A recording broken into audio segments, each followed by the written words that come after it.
right? But today, when somebody asks about LGBT, you start stuttering. Right? Let's be honest.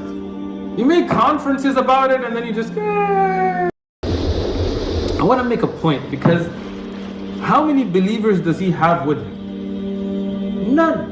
In the beginning, none. Right? So the entire society, his own household, his own father, are all on shirk, and his father has the most to gain from shirk and the most to lose from shirk being eradicated, because that's his livelihood. And this is one of the problems we see when people make religion their livelihood. They're afraid to accept or speak the truth, because then it affects their bread on their table. Right? So here, Ibrahim alayhi salam is guided. Allah subhanahu wa ta'ala guides him.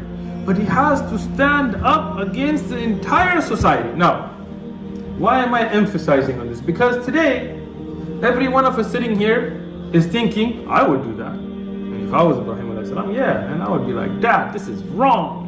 Let me break them idols. I'm the same as him. I'm Khalil. Right? But today, when somebody asks about LGBT, you start stuttering. Right?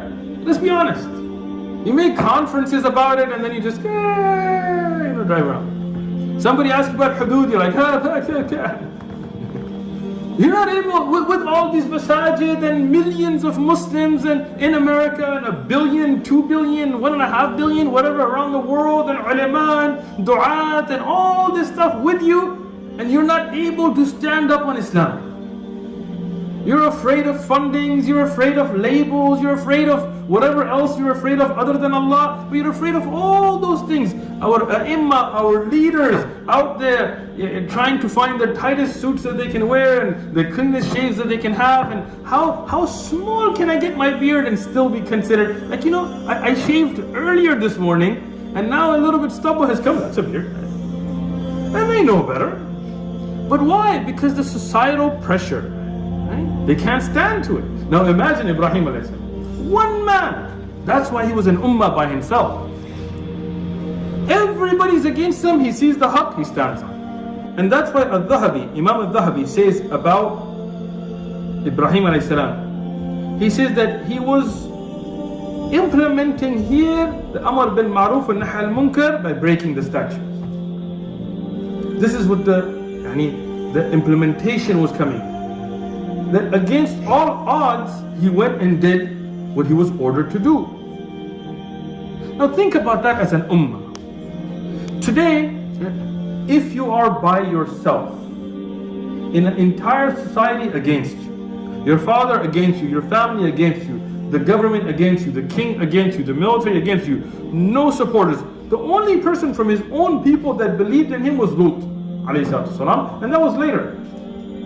So in the beginning was just him, right?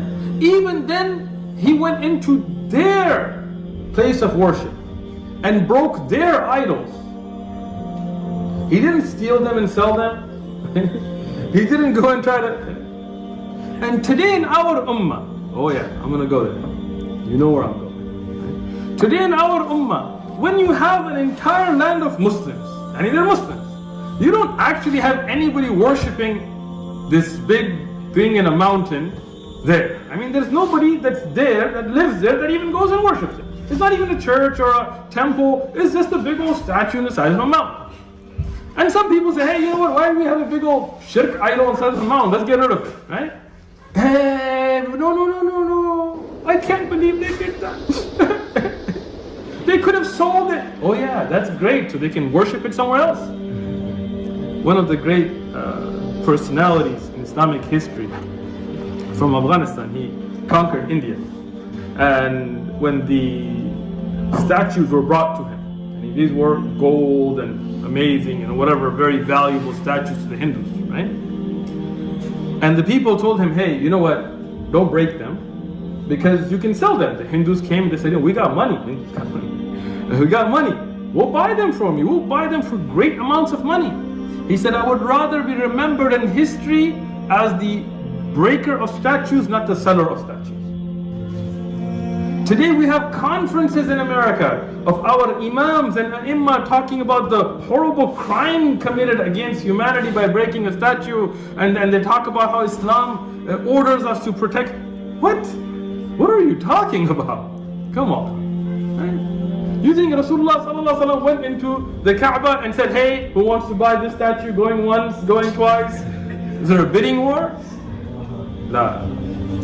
Ikhwan fillah, these cannot be story tales. These cannot be entertainment. We have to take lessons